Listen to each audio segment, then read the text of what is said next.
The Field of 68 Media Network presents Red is the New Orange, a Syracuse basketball podcast. Vince intercepts a pass, breakaway for the freshman guard, he flies and slams! Aerial assault from Judah Mintz. Looking to go back door to Bell, they get it to a near corner three, knocks it down! Chris Bell, the sharpshooter. Bringing you everything you need to know out of the 315. Up top, Williams surges ahead, up with the right hand and in. A pretty up and under move from Benny Williams to beat his man. Over to Taylor, he skips into the lane, puts up a floater, it drops in. Let's get it started with your hosts, Ian Unsworth and Johnny Gadamowitz. Happy Thanksgiving week, folks. Syracuse football in the win column over UConn. Yeah, they're going bowling. That's cool. Oh, where do you think they end up, Johnny? The Duke's Mayo, the cheese, Mayo, maybe a holiday bowl, somewhere warm. That's what I think every Orange fan has in common. Well, that's the good news for Syracuse football. The bad news is Syracuse basketball is in the loss column finally, and we kind of knew it would happen at some point, but it came back-to-back days against back-to-back schools from the Lone Star State in the UKG, Beef Jerky, Empire, Liberty Mutual, State Farm Legends Classic. You get the gist there. It has a new sponsor every single year. Same thing in Brooklyn. Syracuse played well, both games. This was the best effort, the most complete performance we've seen out of the SU program by a team that's punching against someone that's finally in its own weight class. But they lost both of them. So we're here to talk about it on Red is the New Orange. Ian Unsworth, Johnny Gadamowitz, and you can follow us on Twitter, F68_Cuse. Give the podcast network a follow, the Field of 68 and F68 Podcast Network on X, and check us out on YouTube on the Field of 68 Podcast Network YouTube channel, because there are podcasts for every single team that you need to know about. Duke beats Arizona Friday, Baylor and St. John's going at it. Yeah, you can catch all of that recap on the Field of 68. All right, Johnny, where do we start here? I think the Texas game is probably the more telling of the two. A 4-point loss after Syracuse got down double digits in the very opening stanza of the game. They showed some mettle. They came back. Yeah, you love to see the resiliency. And I'm with you, Ian. I think as we break down these next two games, the Texas one is the one that we can get a lot more out of, in large part because the Texas Tech game, you got to remember, that's 24 hours after. I think Jay Williams used the expression heavy legs on the ESPNU broadcast about 10 times. So can we take some stuff out of the game against the Red Raiders? Sure. But I look at that Texas game first. And I really loved the resiliency. You mentioned it. Early hole, you climb your way back in, and you're right there with them the rest of the game. I mean, you hold the Longhorns to 29 points in the second half. That was maybe as sharp defensively as we've seen Syracuse early on this season. Now, would you love to find a way to get the win and put the finishing touches on it? Yeah. Sure you would. But I think for another solid scoring night from JJ, Eddie Lampkin continuing to prove his doubters wrong. I know we'll touch more on him throughout the course of the show. But there was a lot to like, and you don't want to get too nitpicky. At the end of the day, there aren't any moral victories, and I'm sure Red Autry would be the first to tell you that. He literally said that exact same thing in his press conference. Right. So that's why, you take the positive takeaways and you hope to kind of build on them from here. So the positive takeaways, let's start with this. The defense, especially in the second half, 29 points, Johnny. Texas shoots 33% from the field, 1 of 6 from 3. And the main difference, in my opinion, with the second half defense was Lucas Taylor, who came in and completely took Trey Johnson, Texas's superstar freshman, who we ranted and raved about for very good reason on our preview pod. Johnson was 4 of 18 from the field. He only made 1 field goal in the second half. Taylor was all in his grill, bumping him, shoving him. I think they even got offsetting technical fouls at one point because they were yapping. Yeah. But Johnson almost shot Texas out of the game after having an incredible first half where he looked like a top 5 NBA prospect. Yeah, Taylor shut him down. That was a big reason why he played 19 minutes. And maybe, we talked about the backcourt depth as it pertains to the offense. Maybe we kind of overlooked the backcourt depth on the defensive end as well. If Taylor can be that guy that you say, hey, I'm going to throw you on their leading scorer, their best shooter, go get me a couple of big stops. He just appeared to have Johnson all out of whack. For him to go 4 of 18 and 1 of 7 from downtown, like you said, Ian, only the one shot in the second half, that is super, super telling. And that almost kind of single-handedly gave Syracuse a chance to go out and win the game. Now, obviously, they didn't, but I think to be in that position against a school of the caliber of Texas, an SEC program that is poised for big things this year. And clearly for the first 10 minutes, it looked like Texas was going to run Syracuse out of the water. And I think every Syracuse fan kind of had reluctantly gotten there mentally by that point of, okay, yeah, this isn't Lemoyne, this isn't Colgate anymore. We're due for a 20-point loss here. But no, I mean, to see that second half performance is really encouraging. And I think, too, a lot of it is probably just from an in-game adjustment standpoint, the ability to have the wherewithal to put Taylor on Johnson down the home stretch, right? And to hang with Texas on the glass and not let them just bully ball you down low. The other thing too, Ian, the transition attack for the Longhorns was really limited. For a team that kind of plays through Johnson, this explosive type guard that he is, Texas only had 8 fast break points on the day. So it's not as if they were trying to run Syracuse out of the gym and just, out athleticism them, so to speak. But yeah, I think Syracuse hung with them in a lot of different areas, and that's what enabled the final score to be as close as it was. And it's not like Syracuse was really running either.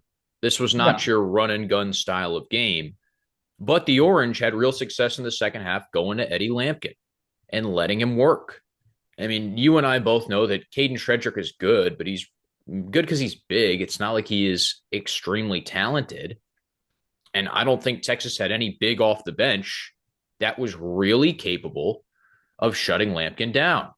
And if you were on Twitter during that game, you saw people start to make DJ Burns comparisons. Yep. And Eddie Lampkin isn't DJ Burns. I don't think he's going to lead the Orange to the Final Four if that somehow magically happens. I don't think it's going to be on Eddie Lampkin's shoulders. But there are clearly elements there. You just look at the builds. Yeah, he's shorter. He's stout. He got underneath Kendrick and started moving him to Shedrick, I should say, and started moving him to the basket. And once Lampkin got going on the offensive end, he picked it up on the defensive end too.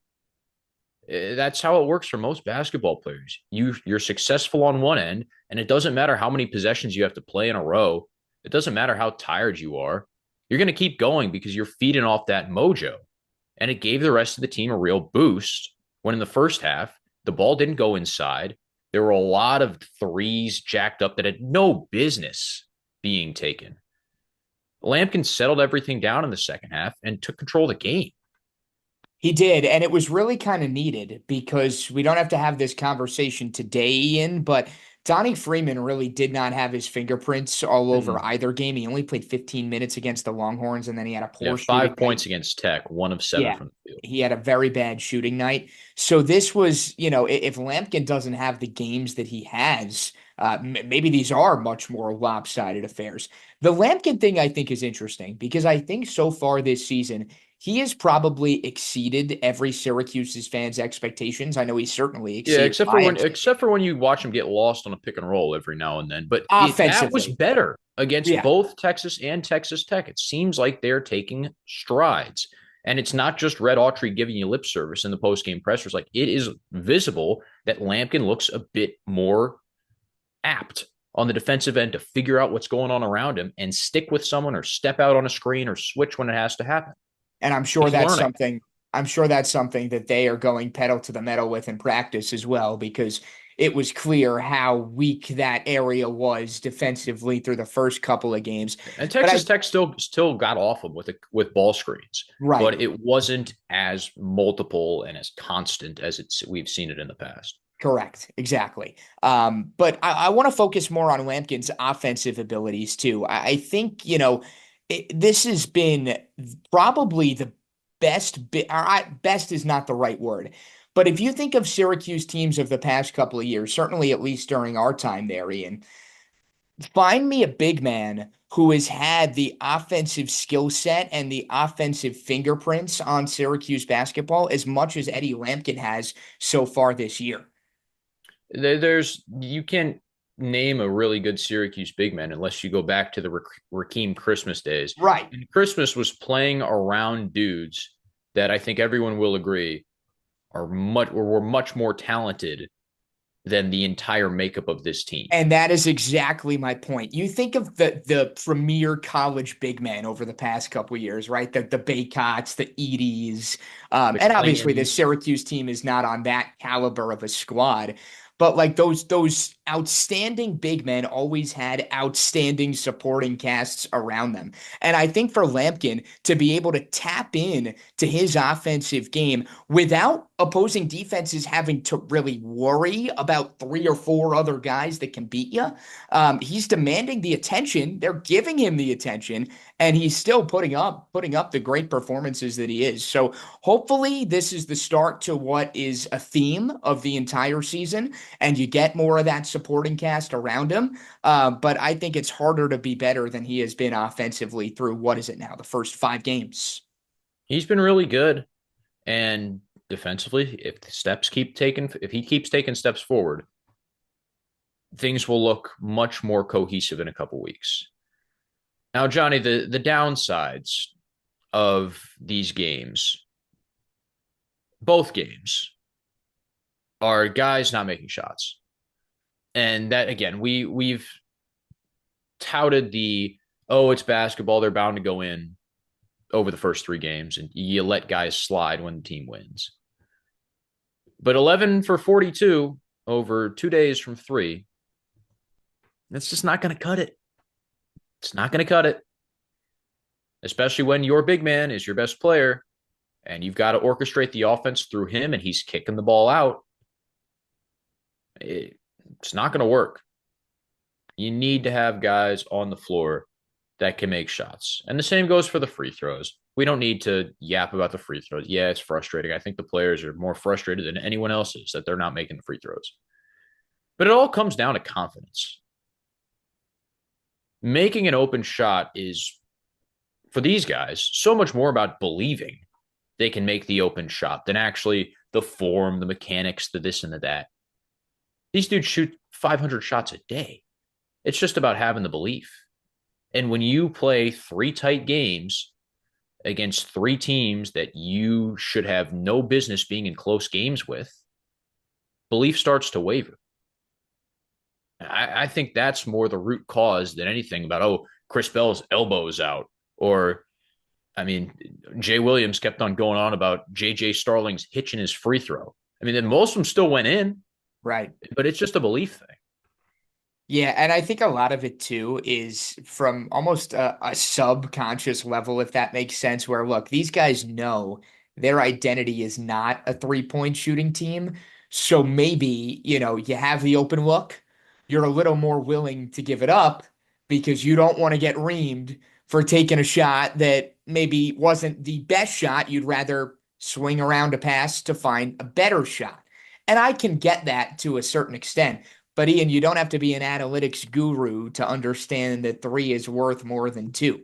Now, I'm not saying this all of a sudden overnight needs to become a team that, makes its bread and butter on the 3-point line. But I'm with you in that shots need to start to fall. The confidence does not appear to be there.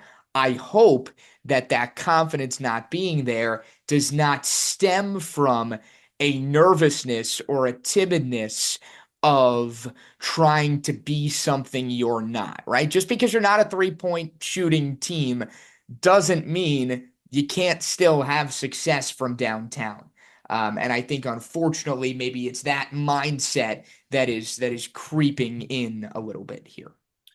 Red Autry specifically called out Starling, Bell, and Elijah Moore. Are those probably the 3 best shooters on the team? I would say so. You can make the case, yeah. But Starling's game is so much more than shooting the 3. Right. I don't think he wants to be a spot up 3-point shooter or someone that is taking a lot of threes, I don't think it'll benefit Syracuse for him to be taking a lot of threes. Just look at the start of the Texas game. He launched 3 or 4 that really had no business being taken, let alone going in. Chris Bell, on the other hand, passed up a couple of open looks, and he got called out for that, not being ready to shoot the ball. So instead, he's up faking and dribbling in, and Bell looks better off the dribble this year. But again, his game is to shoot the thing. So that's where I go back to the confidence point. Like when you see stuff like that, guys who are legit good 3-point shooters passing up shots or taking shots they have no business taking because they're unsure of what the offense should actually be doing, that's where it all stems back to. And this also is the first Power 5 opponent experience you have this season. That's another thing that'll throw you off. You see guys that are bigger, faster, stronger. I mean, Trey Johnson with his 7-foot wingspan, Kaluma's out there bumping bodies, throwing elbows. Johnny, Kendall Weaver on Texas, that guy is, I think he's Alex Caruso 2.0, but he is fun to watch, man. Those big offensive rebounds that he got down the stretch really won the game for Texas, all things considered. Both Kaluma and Weaver on the offensive glass. And it's not like Syracuse was really getting out-rebounded, but when it came time to get an offensive board, Texas was in there, and they were causing problems. Yeah, and that's a credit to the Longhorns. And again, whether you want to point to the offensive rebounds, whether you want to point to the missed free throws, there were a couple different things that prevented Syracuse from ultimately getting the win. But again, I think if you've watched these first 15, 20 minutes of the podcast, and we appreciate you hanging out with us, we're willing to look at the positives and hope that, this can be a building block more so than something that turns into a negative outcry of things that need to improve. What I will say, Ian, at least as far as those 3-pointers are concerned, getting back to that conversation about the confidence, if there's ever a time to kind of right the ship on that front, it's this week. Syracuse has Cornell on Wednesday. They played the Big Red last year in the Dome in a game that went down to the wire. I do a bunch of the Cornell games up in Ithaca, so it's a team I'm plenty familiar with. This Cornell team likes to play fast. They like to shoot a lot of threes. It is embedded in their identity. It is embedded in their philosophy. They're under a new head coach this year, who was the associate head coach last year, John Jakes. It's not Jacques. Not Jacques. No. You're not the first person I have corrected there. But John Jakes, similar to Brian Earl, who was the head coach last season and a number of years before that. He's now at William and Mary. Same mindset. They want to run. They want to play fast. They want to have a ton of possessions. They do not want to take it very deep into the shot clock at all. So to tie it back to a Syracuse standpoint, if there's ever a game to say, hey, we're going to have to knock down some threes if we want to win this game and keep pace with this rampant offense that Cornell brings to the table, this is the time to do it. Yeah, all these names look pretty familiar. Guy Ragland, Nazir Williams, Cooper Nord. I mean, all guys we saw last year, all guys that I heard plenty of stories about off the air on the podcast from you. So not surprising that Cornell, number 1 in the country in shortest possession length at 14 seconds and shooting 30% from 3. Yeah, but it's the percentage. The percentage is deceiving. You almost have to, because they take so many, right? Right. You have to look at the number of makes more so than the percentage, because naturally, as you increase the volume, the percentage is going to look less and less pretty. But for them, yeah, it's all about the makes. What I'm interested to see too, from a Lampkin versus Guy Ragland standpoint, Guy Ragland Jr. is one of these bigs who he stretches the floor. He tends to have his best games when he is going up against bigs who want to just sit inside all day, because he can drag them out. He can stretch the floor. He can open up lanes for the Cooper Nords, the Jake Fegans, the Nazir Williams of the world. So Naheem McLeod is not playing. Naheem McLeod is not going to play. Even though he was good in the zone for a little bit. He was. We'll give him his feathers there. But it's going to be a tall task defensively for Lampkin to not only have to worry about the paint and all the back cuts and the back doors that Cornell will backdoor you to death. That's what they do. but then have to worry about Ragland Jr., who can knock it down from range on the outside as well. So this is probably a Jair Davis game, if I Yeah. had to guess. And Yeah. Davis looked pretty decent in both games against Texas and Texas Tech. So I don't think he's going to have as much of a drop off when we get to ACC play as we might see from some of the freshmen or some of the other transfers, just because his game is so repeatable day in, day out. But he'll probably play a lot against the Big Red, who, by the way, have a big non-conference win over Samford. Yep. Pretty Tournament impressive team last year. Yeah, 88-86. Just lost to Robmo by 10. I think that game went viral because Robert Morris's jerseys were messed up. They said so they had a couple on of the players. top, Yep. Robert on the bottom, and then But some it of the wasn't players everybody. It was just some. Some had Robert Morris, some had Morris Robert. And it wasn't just one guy that had Morris Robert. It was multiple. We asked opposing head coaches, we asked opposing ops guys, no idea. All right, well, maybe Morris Robert is somewhere running a barbecue restaurant in the South. That sounds the most apt, if I had to guess. That's a Wednesday game, November 27th, Syracuse and Cornell. It's mixed in amongst the bevy of random tournament feast week games, but it's a 7 o'clock tip at the Dome. It's on ESPN Plus, so you would think that you're going to get a nice healthy dose of Eric Devendorf, which is honestly pretty fun. I've gotten to like watching these ESPN Plus broadcasts because Devo is rooting for Syracuse, and he's not gonna lie to you about it. He is a Syracuse fan and a Syracuse alum, but I think he's also pretty good at calling out the players when stuff needs to change. I agree. I was watching the Youngstown State game, and you could see him in double overtime, like pointing at the court, trying to coach the dudes up.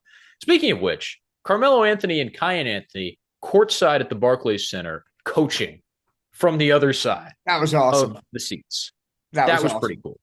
That was awesome. And you hope that Kyan had a chance to get acclimated with some of his future teammates. And I'm curious to see how many Central New York trips that duo is going to make this winter. I mean, obviously Kyan's got a season out in front of him to take care of, but I'd be curious. I wouldn't be shocked if they get up to the 315 a decent amount over the course of the next couple months. Yeah, I mean, it's not like Adam Weitzman's bringing in random celebrities anymore. That's kind of flown the coop. So it'll be Mello and it'll be Kyan to have those courtside seats whenever they want them.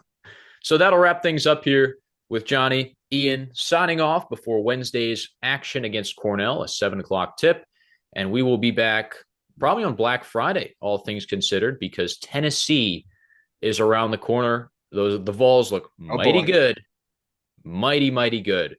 So hopefully it's a get-right game for the Orange on Wednesday before a big test